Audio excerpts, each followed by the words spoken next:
Miarabantsika ny tokantrano ny tenako ary makasitraka antsika mandrakariva manjoy izao fandarana zosy andraikitry ny olo-pirenena izao. Andraikitry ny olo-pirenena ny miaro sy mampandroso ny tandrazany ary zoananany ny fahafahany maneho hevitra sy miady izay heveriny hoe tsy rariny atao amin'ny fiaraha-monina misy azy sy atao amin'ny fireneny. Ao fanambarana raisam-pirenena momba ny zon'olombelona andiny fasivy ambin'ny folo dia milaza manao hoe amin'ny fomba rehetra no ahafahan'ny olo-pirenena maneho izany heviny izany. Raha izany andin-dalàna izany ara no jerena dia mipetraka ny fanontaniana hoe manao ahoana ny toerany izany hoe fanehoan-kevitry ny olo-pirenena iray izany eto amin'ny firenena misy atsika. Azo lazaina hoe olona afaka, vahoaka afaka ve ny Malagasy ka afaka maneho ny heviny arak'izay fomba tiany sy fomba anehoany izany. Fa nadiadiana ny rahantsika amin'ny ramatoa fa ny soerinaivo ho arahintsika avy hatrany. Voalaza izany ao anatin'izay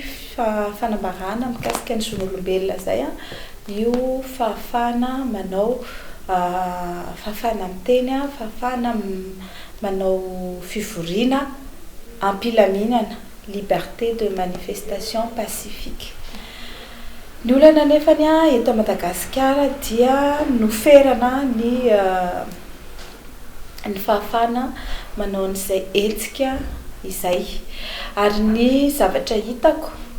dia rehefa ferana le fanaovana hetsika dia izay no mahatonga fikorotanana. Nefany ny voalaza ny lalàna iraisam-pirenena dia hoe ny fetra amin'ny liberté de manifestation sy ny liberté d'expression dia ny atteinte à l'ordre public. Izany hoe raha ohatra izany ka manohitohina ny filaminam-bahoaka le izy dia ferana. Ny eto amintsika misy ferana no mahatonga an'le filaminam-bahoaka mikorotana. Eto izany lasa hoe le fanakanana an'le liberté de manifestation no lasa porter atteinte à l'ordre public. Tsy haiko hoe roviana ny mpitondra eto amintsika izay mifandimby izay efa samy teo ary efa samy nanao an'izany daholo no mbola hanao an'izany koa. Fandikan-dalàna fotsiny tsotro izao ny fandikanan'io zo aneho hevitra am-pilaminana io ary araky ny teneniko hoe le famerana an'le izy, le fandrarana an'le izy no vao maika miteraka korotana ka tokony izany ifandaminana hoe bon alamina apetraka ny rafitra, apetraka ny lalàna hoe rehefa izao ny atao io moa lefa mipetraka eto amintsika le misy an'le hoe mangataka autorisation. Nefany efa napetraka mahazo mangataka autorisation fa araky ny sitrapon'ny zareo koa io hoe rehefa te ame izy dia mame, rehefa tsy te ame dia tsy mame. Misy izy mame androany dia retiré indray rapitso dia miady amin'ny conseil d'état dia teny conseil d'état hoe efa nomenareo izy dia tsy mety retiré intsony dia mamoaka fandray izy. Dia za zany tena miteny hoe ny olona rehefa misy zavatra manelingelina anazy amin'ny fiainany, misy zony eritreretiny ho vohitsakitsaka, misy zavatra mampimemenina anazy ny zavatra eritreretiny mananjony olona ampiseho an'izay aneho an'izay hevitra an'izay amin'ny fomba rehetra fa izay fotsiny condition hoe am-pilaminana. Tsy afaka hoe anao zavatra mikorotana izy fa am-pilaminana ka rehefa manao mikorotana izy izay vao tokony nisy ny fandraisana fepetra amerenana ny filaminana. Raha iverenantsika hoe ny zavatra hatray anatin'ny votovorona dia ny mpianatra ny grevy no ny antony maromaro. Tsy voaloha ara-potoana ny borisan'ny zareo rehefa mambolana tsy voaray ny trano sy ny toeram-pidiovana, toeram-pivoahana eny amin'ny cité universitaire eny votovorona efa tsy manaraka ny fenitra ataontsika hoe manaja ny fahasalamana intsony. Dia misy zavatra hafa koa ngamba izay raha tsy diso fa ireo aloha no tena tadidiko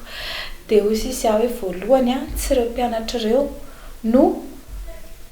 ohatrany hoe namorona hoe zay tonga avy any mpianatra tsy nisy an'izany tete votovona tsisy borsa zany ety tsisy teo izany ety fa zay eto tonga de mila satria zay ataontsika hoe capricieux de hoe zay mila an'izao tsy efa teto a Madagasikara nametraka hoe eny votovorona misy cité universitaire ary raha ny tokony ho izy hevitra ray isaky ny mpianatra nataoko hoe roa isaky ny mpianatra mety hoe misy colocataire 720 ao anatin'ny hevitra anankiray tokony isy olona roa na ray ny hitantsika angambany ny tamin'ny vidéo nandeha teny amin'ny Facebook sy YouTube reny efa ataontsika hoe na WC public ery métro ery Analakely arany mbola madio de izany ve mendrika ho andreo zanatsika kizy mahay ianao matotonga eny votovorona ary matoa izy mandeha manao an'izany polytechnique zany afaka ianterana rehefa any aoriana ka tsy zareo any namorona hoe mila an'izao zay vao afaka ianatra fa efizay ny rafitra napetrakintsika fa rehefa ohatra ka tiany mifanjakana foanana le izy tonga de teneny hoe bon zao manomboka zao $10,000 na €100,000 ny mianatra eny votovorona na mianatra eny amin'ny université zay mazaka manao zay tsy mazaka mijanona tsisy borsa tsisy CTU tsisy ina fa nareo mandovola rehefa zay le izy tsy maninona ge ohatrany hoe any Harvard na any Princeton na tsy fantatro de efa fantatry le olona fa rehefa tenena hoe misy borsa eto misy CTU oka ho ajaina le zavatra ary io koa tsy hoe amty de hoe omeny le izy satria faveur tsy faveur fa lasa droit acquis ny anarany ka rehefa droit zay le izy ka tsy azo de mananjo reo olo reo hitaka ny zony oka zavany resaka isa zany teny andreo malagasy zay milaza hoe nenreto mpianatra reto kosa de fa ianatra reo karamaina azafady tsy ny karamaina izy fa izay ny rafitra napetraka teto Madagasikara hoe misy borsa eny amin'ny université mpanjakana ary tsy izy rehetra ny mahazo borsa fa io koa mbola misy critère de sélection rehefa ozy isitsika hoe zao ny critère de sélection de izay fa hatreto aloha rehefa tokony mahazo borsa zareo ka tokony azo de oka tompoko ho aloha ara-potoana le izy ary rehefa tsy azo ny zony de aleo izy ampiseho ny fahasosorana kasika an'izany mampiseho hoe tsy ekenay zao borsa tara zao tsy ekenay zao trano ataontsika hoe tranona kosa tranona omby sa tranona 4 hipetrahan'zareo zao de okizy teny fa inona zavatra nazo azy nigadraina nitarika azy nodarofana le ankizy nanatrika teo bombardena lacrymogène zareo za tsy te lala hoe nisy nandoro pneu ka inona ary no ataony zay mba azony ataony de aleo izy andoro pneu fa nga iny pneu iny natorany tany amindreo force de l'ordre nga iny pneu iny natorany tany anaty tranon'olona ary raha zay koa nanagadrana anazy hoe ihany natratra nandoro pneu de nitoraka an'le izy tarina nanao an'le izy de keko fa nga misy miteny eto hoe fady mandoro pneu na hoe lalàna miteny hoe tsy azo atao mandoro pneu fa lasa eloko tsisy an'izany eto de zay zany niteneniko hoe anisany ohatra ray fanehoandreo mpianatra hoe mananjo izy ireo de takiny ohatray koa ny teo amin'ny Maclean moa izy indreo mpiasa ny zone franche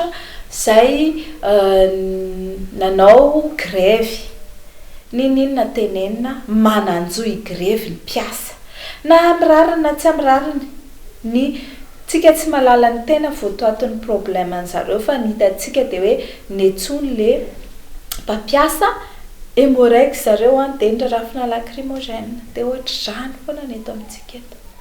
tsisy mieno tsisy mandray fepetra hoe bon inona ny atao vahaolana fa tonga de hoe tapeno vava fatoriny tanany sy ny tongony samborony londohany de zay régler les problèmes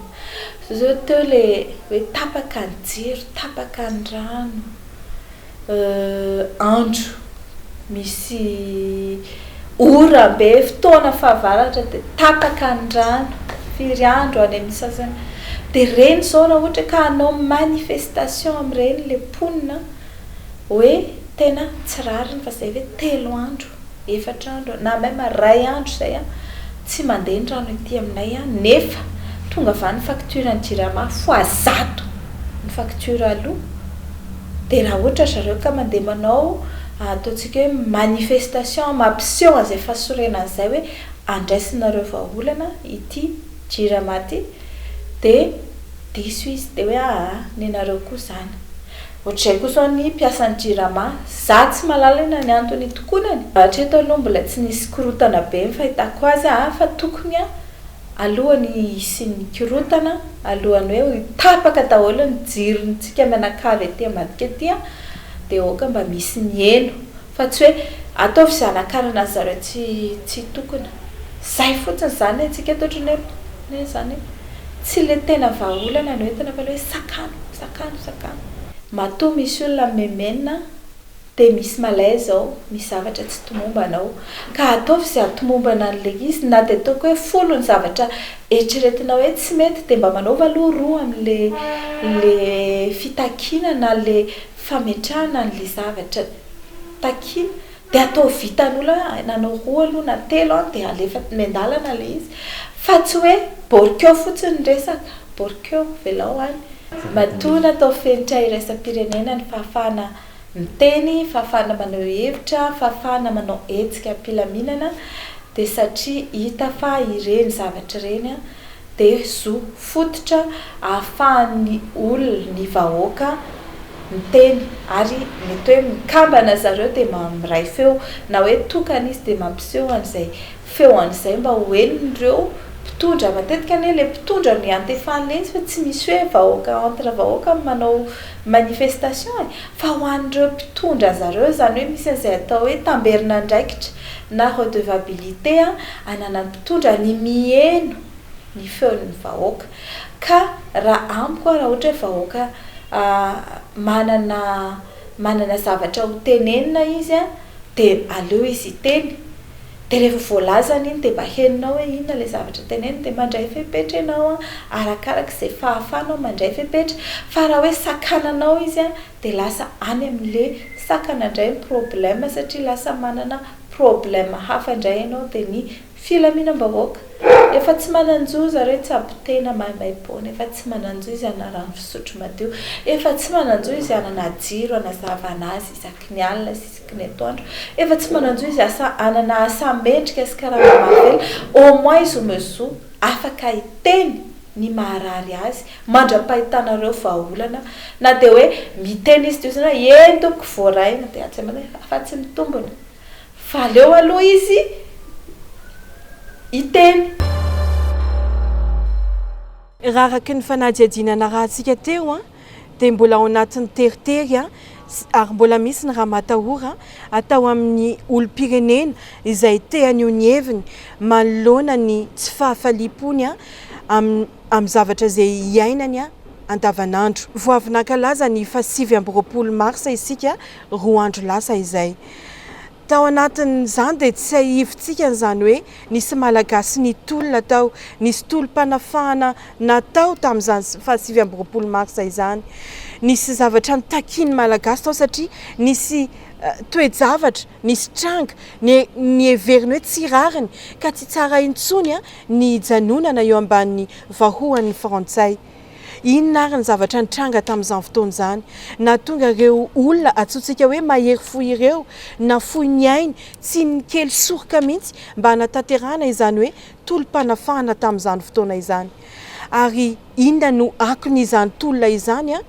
amin'izao vaninandro ankehitriny iainantsika izao. Tafita ve ny tolona? Inona ny zavatra mbola miandry ny taranaka ankehitriny ny resadresaka ny fanaovana tamin'ny Général Avelao ho arahintsika avy hatrany ny fanadihadihana mahakasika izay. Araky ny hevitra Général Avelao, inona tonga ireo Mahery fo tamin'ny taona 1790 nanana hevitra sy nikonokona hoe mila miala eo ambanin'ny vahoan'ny Frantsay ny Malagasy. Nijaly ve Malagasy tamin'izany fotoana izany sa natsapa ve izy ireo hoe nisy ny fanjakazakany vahiny sa ny vahiny no miaina amin'ny manjaka sy manana tombontsoa teto amin'ny firenena teto Madagasikara sa hoe tsy afaka ny teny ve izy ireo, inona ny mety ho antony na tonga izay tolona izay? alohan'ny amaliko ny fanontanianao na tenena dia mampiala ianao hiarahany mpanaraka ny fahandaharana maniry soa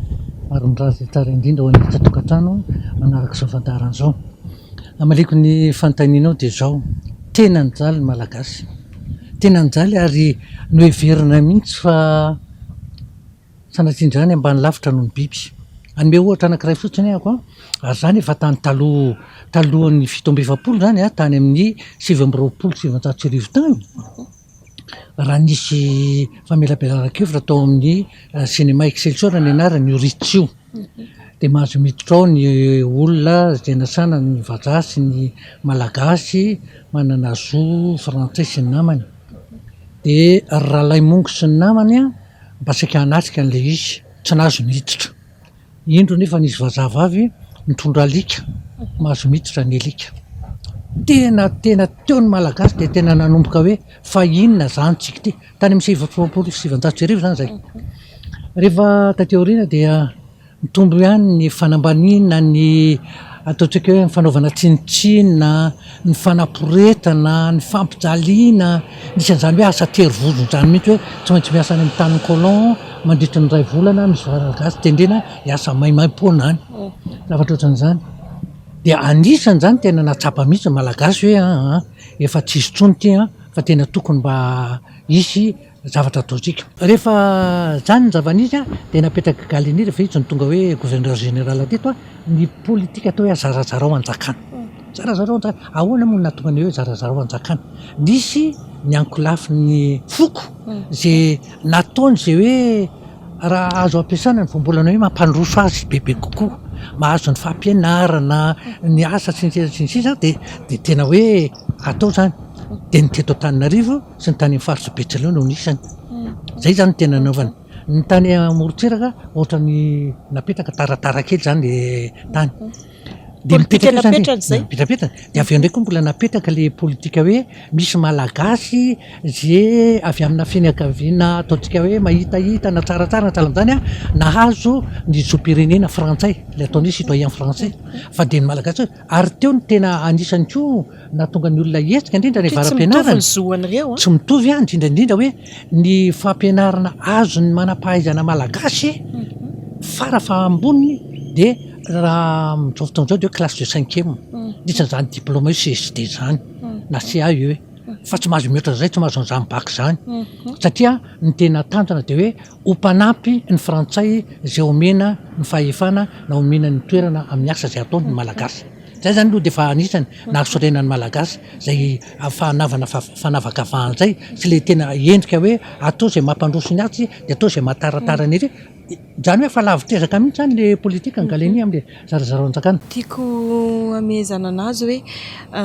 ny antony tolona inona le zavatra tena nitakiana tao anatin'le hoe eo ny fahaleovan-tena fa le tena hoe nahatonga an'izay tolona zay tiako fehezina kely afahantsika tena nahatonga izy le fanambaniny le fanalikana le fanososena za zao mbola lazaka nahoana ny malagasy tamin'izany ohatra tamin'ny tany mety hoe voafefeve izy hoe zao ihany ny azon'ny malagasy ananana fa ny vahiny koa manana hektara zany lazakana hoe na ny fianarana ary ny ferana tsy mahazo mihoatra ny classe de 5e afa-tsy ny olona hoe manana ny zo-pirenena frantsay malagasy ny tany ny dadasika rehetrarehetra ary tsy vitany hoe amena ny tany izy fa mbola misy malagasy asaina manao asa terivozona mamokatra an'io tany io tsy andoavam-bola zay le nataony smotiga. Ary nanahoana indray ny eo amin'ny lafiny ara-tsosialy malagasy tamin'izany. Ny ara-tsosialy malagasy eny zay lazaiko anao zay rehefa tsy nitovy mihitsy ny malagasy sy ny malagasy samy malagasy sy ny malagasy manana zo frantsay na lafi ny fampianarana na lafi ny asa na lafi ny ataontsika hoe tombontsoa. Za zao mbola ny ainan'izany lazaiko anao zany hoe tena hoe fanambaniny zany zany efa fataranaka teoriana mahita an'izany hoe misy dobo filomanosana eo am-boda io lehilahy saksa io dia eo zay mandeha tany zay mividy kitay dia mba mijery olona milomano misy vazaha mandalo dia dakany tsy azo jerevana ny vazaha milomano zay mipiompiokoho dia manidina ny akoanao dia lasa mitokotany vazaha tsy azo alaina fa dio ny akoanao fa tsy azo miditra afaka miditra ao anao zany ingeny ny ainany zay lazaiko raha nisy zavatra tena nanaitra ny foko sy ny ampipoko tamin'ny taona 1 dity afaka fanadinana hianatra amin'ny sekoliny ambony any Frantsa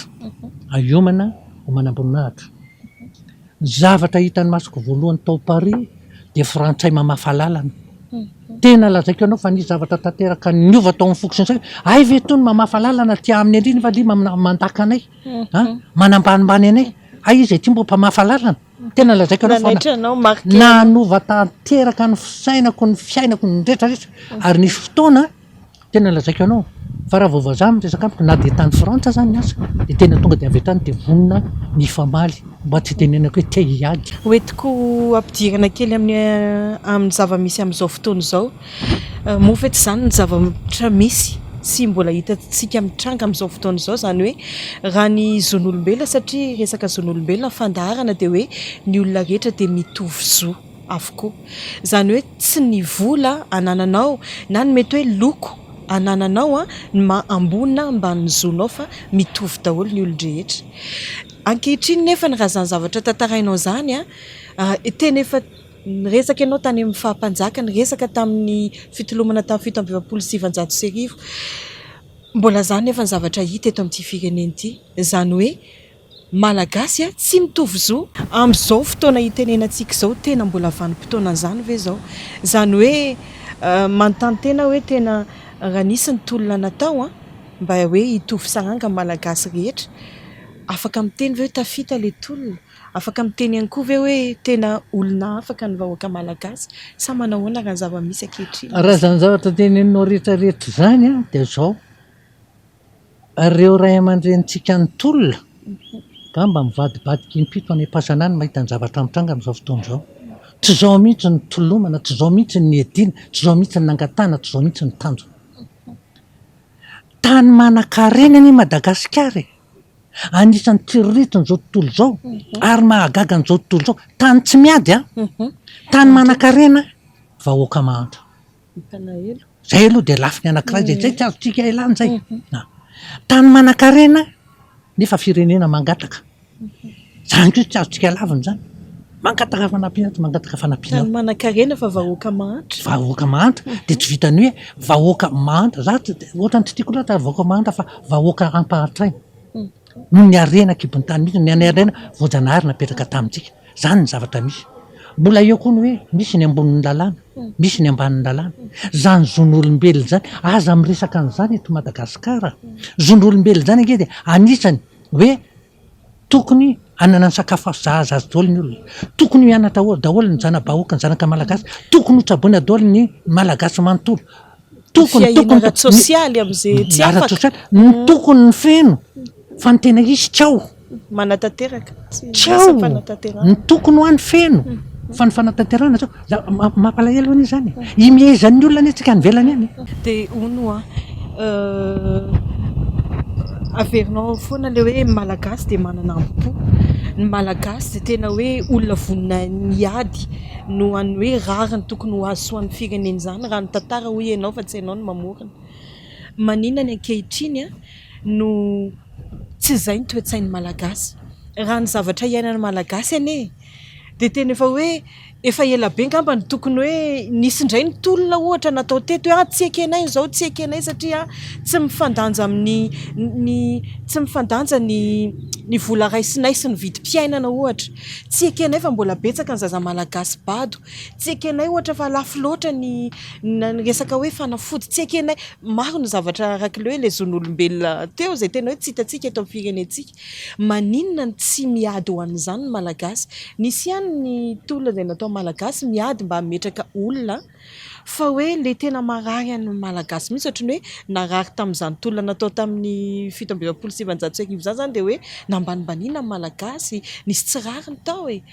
fa maninona ankehitriny tsy manana zany fisainana zany malagasy fa lasa mangina malaza raha hoe vahoaka miaritra ny vahoaka malagasy ny antony de zao tena le sotoavina mahamalagasitsika le kolotsaina mahamalagasitsika le kolom-piaraha-monina mahamalagasy tsika zay mifototra ny atao fifanajana amin'ny samy olombelona fanajana ny tontolo iainana fanajana ny teny nomena fanajana ny retraretra ao anatin'ny fanajana matoa misy ny fanajana misy ny fampifehezana fanajana tsy misy fampifehezana tsy misy kina ny tadiavinao eto zay nefa mifototra iaingany raha mba hoe mahay miteny fotsiny ary ohatra tsy rarinao anazy ao fa omeo ka zao anie le olona mitolona eto amintsika nge mitolona ho an'ny sezany e azahoany toerany e fa tsy mitolona hoe anatsarana ny fiainany malagasy e zay gn'iny eto e ny fotom-pisainana zany tena tianao ambary le fitiavatena maraparanantsika anazy tena misy ve le fahafahana eto amin'ny firenentsika tena misy ve le malagasy hoe tena hoe vahoaka afaka tokoa ny malagasy sarotra be ny tenin'izany aloha hoe misy sa tsy misy mety misy ihany fa amin'ny ampahany angambany ny hoe ny fahafahana nge dia ny tena hoe afaka mianoka azonao mianoka ny zon'olombelona ianao zay ny ataoko hoe fahafahana fa rehefa tsy mianoka ny zon'olombelona ianao fa mbola misy ny tsy manan-kelofana mbola misy ny tsy mianatra mbola misy ny tsy voatsabo mbola misy ny anatin'ny orooro sy ny tahotra ka ahoana ny tenenanao amiko fa afaka ny zon'olombelona ny maha olona afaka anao na tsy maha olona afaka anao zay le izy ka mazava loatra raha mbola misy hitany maso fatapoko fatam-pireneny zany dia mbola hiteny amiko anao fa hoe misy ny fahafahana dia mifanaraka antsakany sy andavany amin'ny zon'olombelona fa natanterahana ny zon'olombelona zay ny ataoko hoe fahafahana zay le hoe zo maha olona zay zo maha olona ka matoa ianao miteny hoe maha olona dia olona afaka ny atao maha olona fa ny olona tsy afaka dia zay olona verezin-jo zay iziko mety olona fa olona anarany fotsiny fa tsy manana zo hidinany amin'ny any an-tranomaizina alefa sesitany zay olona fe olona ianao fa tsy manana zo tsy mana-tsafidy ny porofon'ny fahafahana dia ny famelana ny sambatan'olona hiteny heviny sy aneho ny heviny fijaliana maha olona izany hoe tapenam-bava izany na mivantana na ankolaka raha ny tolona tamin'ny 7,790 no iverenantsika kely dia mazava hoe tsy misy zany ny fivoarana tranga ray raha tsy misy ny tolona hitantsika tamin'ny tolona zay nisy teto amin'ny firenentsika zany misy foana ny fivoarana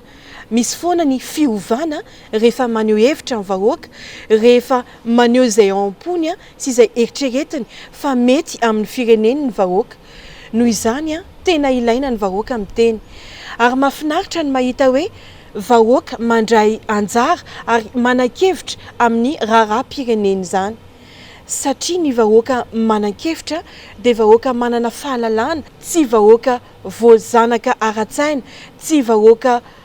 miaina ao anatin'ny teritery fa tena miaina ao anatin'ny fahalalana tanteraka nefa kosa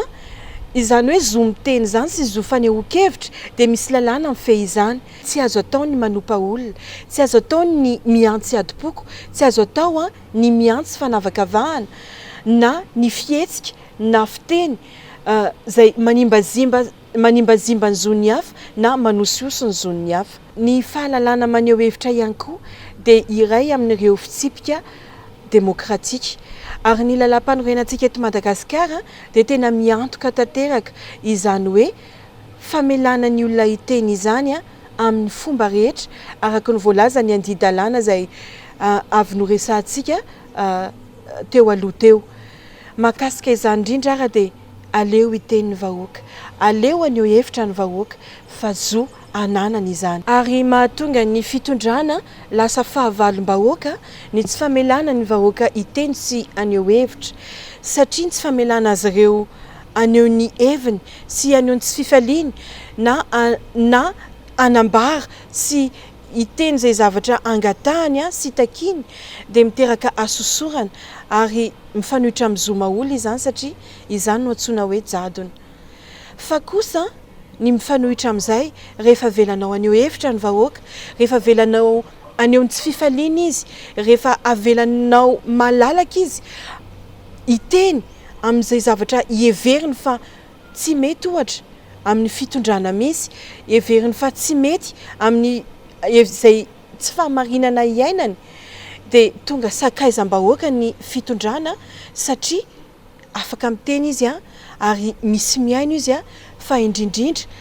zany no porofa hoe omena lanja ny zo maha olona azy izay indray ary ny mahakasika ny fandaharantsika androany mankasitraka anao ny aino sy naharitra hatramin'ny farany mametraka ny veloma mandra-pioana ho anao ny tenako ho amin'ny heriny manaraka toy izao indray veloma tompoko